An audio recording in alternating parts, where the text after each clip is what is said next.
నేను నీకు ఒక విషయాన్ని మళ్ళీ మళ్ళీ గుర్తు చేయదలుచుకున్నాను. దేన్ని రెండవసారి వదులుకోకు మిత్రమా. మనం ఇతరులకు సహాయపడే విషయాల్లో పండ్లనిచ్చే చెట్టులా ఉండాలి. చెట్టుకి ఇవ్వడమే తెలుసు. మంచి మనసులు కూడా అంతే. ఇతరులకి సాయం చేయడం తప్ప వారి స్వార్థం కోసం ఎప్పుడు ఏమీ ఆశించరు. ఇదే నిజమైన జీవితం.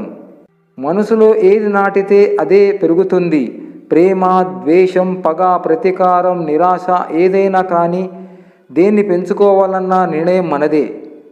మౌనం సముద్రం వంటిది, మాట నది వంటిది. సముద్రం నీకోసం వెతుకుతుంటే నీవు మాటలు అని నదిలోకి దిగకు, సముద్రం మాట విను.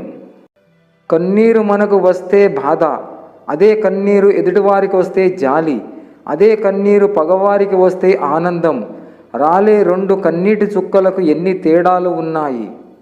అప్పట్లో పెద్దలను గౌరవించడం అంటే లేచి నుంచోవడం. ఇప్పుడు అంత సీన్ లేదు. ఇయర్ ఫోన్స్ చెవుల్లోంచి తీస్తే చాలు గౌరవించినట్టే. ఓటమి, ఒంటరితనము ఈ రెండు జీవితంలో చాలా నేర్పిస్తాయి. ఒకటి ఎలా గెలవాలో నేర్పిస్తే మరొకటి ఎవరిని నమ్మాలో, ఎలా బతకాలో నేర్పిస్తుంది.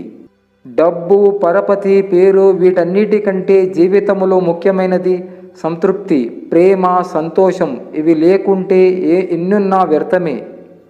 ప్రతి జీవిలో ఒక వినేవాడు, ఒక చూసేవాడు, ఒక మాట్లాడేవాడు, ఒక చేసేవాడు ఉంటాడు.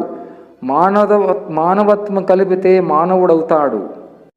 సుఖాల్లో పట్టుకున్న చేతుల కంటే కష్టాల్లో వదిలేసిన చేతులు ఎప్పటికీ గుర్తుండిపోతాయి. ఎంత ఆలోచించినా ఒక విషయం మాత్రం అర్థం కావడం లేదు. డబ్బున్నోళ్లతో స్నేహం చేసినంత మాత్రాన ధనవంతులైపోరు. తెలివైన వారితో స్నేహం చేసినంత మాత్రాన మేధావులైపోరు. కానీ మందు అలవాటున్న వారితో స్నేహం చేస్తే మాత్రం తాగుబోతులేలా అయిపోతారో ఏంటో అంతా మాయ.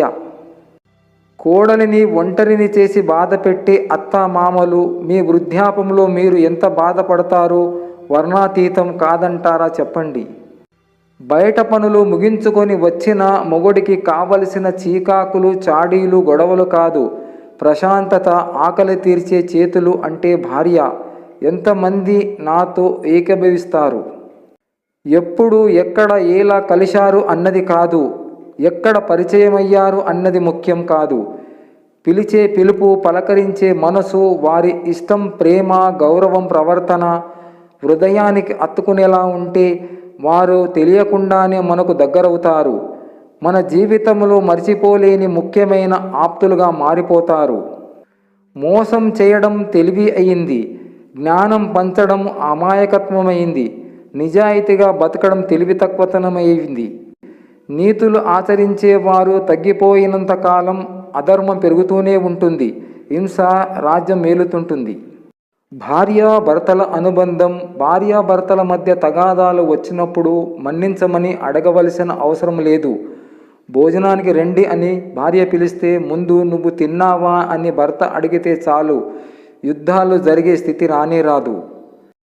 కాలక్షేపం కోసం చేసే కొన్ని వేల స్నేహాల కన్నా నీ కోసం ఆరాటపడే ఒక మంచి హృదయమున్న స్నేహం ఒక్కటైనా చాలు.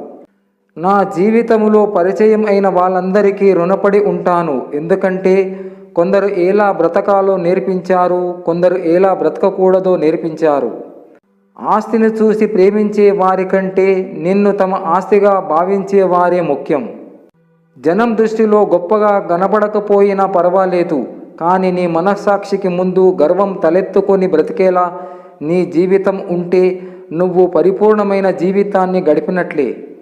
డబ్బును అనేక విధములుగా సంపాదించవచ్చు, కానీ కోల్పోయిన గౌరవాన్ని ఏ విధంగానూ సంపాదించలేము.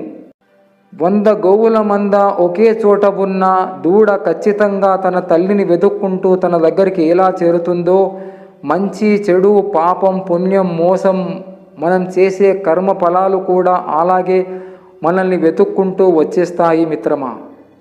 ఆ పైవాడు ఎవరిని ఊరికే దూరం చెయ్యడు. అలా దూరం చేశాడు అంటే వాళ్ళ వల్ల బాధపడింది చాలు, ఇప్పటికైనా సంతోషంగా ఉండు అని దూరం చేస్తాడు. ఒకరిపై మనం ఎంత అభిమానం, గౌరవం, ప్రేమ, మర్యాదలు పెంచుకుంటామో అంతకు రెండింతలు వాళ్ళ దృష్టిలో మనం చులకన అయిపోతాం. కాలం ఎప్పుడు మనిషిని మోసం చెయ్యదు, మనిషే మనిషిని మోసం చేస్తాడు, మోసపోతాడు.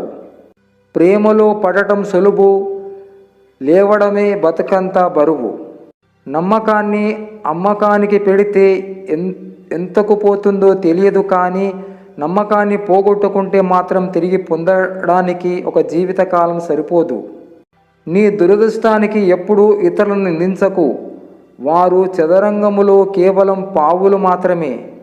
జనం మనల్ని ఎంత సులభంగా పొగుడుతారో అంతే సులభంగా నిందిస్తారు. కాబట్టి నింద పొగడ్తలను పట్టించుకోకుండా శాంతంగా జీవించాలి. ఏమీ జరిగినా అంతా మన మంచికి అని ముందుకు సాగిపోవడమే మానవ జీవితం. మనసుకి ఆశ ఎక్కువ, దేన్నైనా కావాలని అనుకుంటుంది. కాలానికి అనుభవం ఎక్కువ, ఎవరికి ఏది ఇవ్వాలో అదే ఇస్తుంది. మనల్ని వదిలినవి కొన్ని, మనం వదిలించుకోలేనివి మరికొన్ని. నిజాయితీ గల నేస్తం ఒక్కరు తోడుంటే చాలు, 100 మంది బంధువుల మన తోడున్నట్లే. నువ్వు పుట్టినప్పుడు నీతో ఉన్న బంధాలు ఎన్ని, ఇప్పుడు నీతో ఉన్నవి ఎన్ని? నీ సంతోషంలో నీతో ఉన్నవారు ఎందరు, నీ దుఃఖాన్ని పంచుకున్నవారు ఎందరు? నీ ద్వారా మంచిని మాత్రమే ఇష్టపడేవారు నీ చెడుని కూడా ప్రేమించగలరా? కేవలం తన స్వార్థం కోసం మాత్రమే బ్రతికే లోకం ఇది. పరిస్థితులను బట్టి వదులుకోవటం అలవాటు చేసుకోవాలి. అది వస్తువైనా, మనిషి అయినా, బంధమైనా, కోపమైనా, ద్వేషమైనా అన్నింటికి సిద్ధంగా ఉండేలా మనసుకు సర్ది చెప్పుకోవటం అలవాటు చేసుకోవాలి. లేదంటే జీవితాన్ని ముందుకు లాక్కురావడం చాలా కష్టం మిత్రమా. పట్టుపరుపులపై పడుకుని కూడా నిద్ర రాక అవస్థలు పడే ధనవంతుల కన్నా కటిక నేలపై పడుకుని గాఢ నిద్రపోయే పేదవాడే మిన్న. గుడి ఎంత అందంగా ఉన్నా, ఇల్లు ఎంత విశాలంగా ఉన్నా, అక్కడ దేవుడు ఇక్కడ అమ్మ లేకపోతే రెండు వ్యర్థమే. అసలైన పరీక్షలు పేపర్ మీద రాసేవి కాదు, మన జీవితంలో అనుభవించేవి. ప్రతీకారం అనేది చీడపురుగు లాంటిది. అది మెదడును తొలిచేస్తుంది, ఆలోచన శక్తిని హరించి వేస్తుంది. అందుకే ప్రతీకార ధోరణ విడండి, మనశ్శాంతిగా జీవించండి. 16 సంవత్సరాల కుర్రాడు మాట్లాడితే ఆవేశం అంటారు. అవే మాటలు అదే ఆవేదనతో 60 సంవత్సరాల పెద్దాయన మాట్లాడితే అనుభవం అంటారు. ఎంత చదువుకున్నా మన్నది కాదు, ఆ చదువు మనకు ఎంత సంస్కారం నేర్పిందన్నదే ముఖ్యం. ఎంత మంచివాడిగా నటించినా శత్రువుని మాత్రం ఎన్నడూ నమ్మకండి. ఎందుకంటే పాము ఎన్నిసార్లు తోలు విప్పినా అది విషమే కక్కుతుంది. మనసులో ఏది నాటితే అది పెరుగుతుంది. ప్రేమ, ద్వేషం, పగ, ప్రతీకారం, ఆశ, నిరాశ, వీటిలో దేన్ని పెంచుకోవాలన్నా నిర్ణయించింది మనమే మిత్రమా. మాటలు అనేటప్పుడు కాస్త ఆలోచించాలి. ఎందుకంటే ప్రాణాలే కాదు, మాటలు కూడా జీవించే ఉంటాయి కాబట్టి. నా బలహీనతను తెలుసుకోవాలి అనుకుంటే నన్ను ప్రేమించి చూడు. నా బలాన్ని తెలుసుకోవాలంటే నన్ను ఎదిరించి చూడు. గౌరవం పెరిగిందని గతం మర్చిపోకూడదు. అవసరం తీరిందని అయిన వాళ్ళను మరవకూడదు. ప్రమోషన్ వచ్చిందని పాత స్నేహం వదులుకోకూడదు. మనుషులు 2 రకాలు. అవసరం ఉంటే ఫెవికిక్లా అతుకుపోతారు, అవసరం తీరిపోయాక పాదరసంలా జారిపోతారు. అవసరం ఉన్నా లేకున్నా ఒకేలా ఉండటం నేర్చుకోవాలి. అవసరం కోసం నటించడం మొదలు పెడితే జీవితాంతం నటిస్తూనే బతకవలసి వస్తుంది. కష్టాలు మనిషికి రాకపోతే మానుకొస్తాయా? సూర్యుడు ఉదయించడం ఎంత సహజమో సాయంకాలం అస్తమించడం అంతే సహజం. మొదటి అడుగు ఎంత తడబడుతుందో తర్వాత అడుగు ముందుకు సాగుతూ ఉంటుంది. అందుకే మనిషికి మనోబలం మించిన మందు లేదు. నువ్వు తిట్టినా, కొట్టినా, బాధ పెట్టినా నీతోనే ఉండాలి, నీతో బతకాలి. నువ్వే తన జీవితం. నువ్వు లేకుంటే నేను లేను అనేవారు నీ లైఫ్లో ఉంటే వారిని నీ జీవితం చివరి శ్వాస వరకు వదలకు. ఎందుకంటే అలాంటి వారు మళ్ళీ నీ లైఫ్లోకి రావాలి అంటే నువ్వు మళ్ళీ పుట్టాలి. ఇతరులు తప్పు చేస్తే నీతులు చెబుతాం, అదే మనం తప్పు చేస్తే కారణం చెబుతాం. ఇదే నేటి మనిషి నైజాం. మంచి ఎవరికి గుర్తు ఉండదు, చెడు ఒకటే గుర్తుంటుంది. ఇద్దరి ఆలోచనలు ఒకేలా ఉండవు. ఒకరికి నచ్చింది ఇంకొకరికి నచ్చకపోవచ్చు. మన అరచేతికున్న వేళ్ళే ఒకేలా లేనప్పుడు లోకమంతా నీకు నచ్చినట్టు ఉండాలే ఆశించడం వట్టి నీ భ్రమ అనేస్తమా. నువ్వు అమ్మ గర్భములో ఉన్నప్పుడే పెద్ద పెద్ద కలలు కంటాడు, వేలు పట్టి నడిపిస్తాడు, తప్పు చేస్తే సరిచేస్తాడు, తప్పటడుగులు వేస్తే తప్పు తెలిసేలా చేస్తాడు. తన కోసము కాదు బిడ్డల కోసం బ్రతుకుతాడు. మొదటి ముద్ద మనకు పెడతాడు, తన కోసం లేకున్నా తన బిడ్డలు తింటూ ఉంటే చూసి తృప్తి పడతాడు. పెద్దయ్యాక గుండెలపై మనం తంతే ఎవరికి చెప్పుకోలేక లోపలే కుమిలిపోతాడు. మనకు ప్రాణం పోసిన ఆ తండ్రి మన నాన్న.